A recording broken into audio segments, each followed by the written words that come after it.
Hezbollah launched a barrage of rockets into northern Israel Wednesday, responding to an Israeli airstrike in southern Lebanon that killed a top commander and further escalating regional tensions. Tuesday's Israeli strike in Lebanon killed Hezbollah commander Taleb Sami Abdallah, marking the latest deadly exchange between the terrorist organization and Israel. Hezbollah stepped up its attacks into northern Israel in solidarity with Hamas after October 7th. Abdullah is only the second Hezbollah leader killed by Israel since then.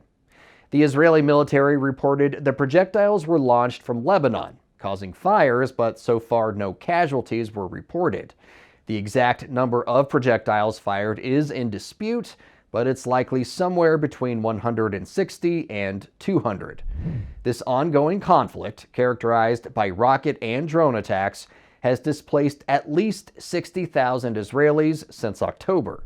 The Israeli Defense Force announced its immediate response Wednesday afternoon, with 2 Air Force jets striking launchers used to fire projectiles into northern Israel.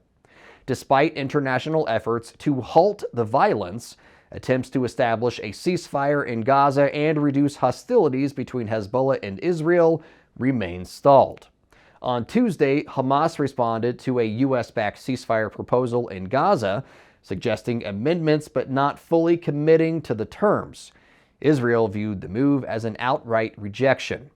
U.S. Secretary of State Antony Blinken is in the Middle East, pushing for a ceasefire that includes the release of hostages, a proposal that is being met with resistance from both Israel and Hamas.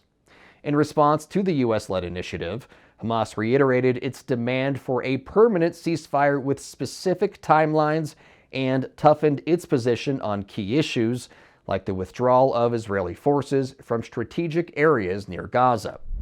Meanwhile, Hezbollah said its attacks will continue in support of the Palestinians until Israel ceases all military actions in Gaza. All of this comes as the United Nations accused both Hamas and Israel of committing war crimes since the conflict in Gaza began 8 months ago. You can find more on that report in Wednesday's Morning Rundown. For more of our unbiased, straight-fact reporting about the tensions in the Middle East, be sure to download the Straight Arrow News app or visit us today at san.com. For Straight Arrow News, I'm Ryan Robertson.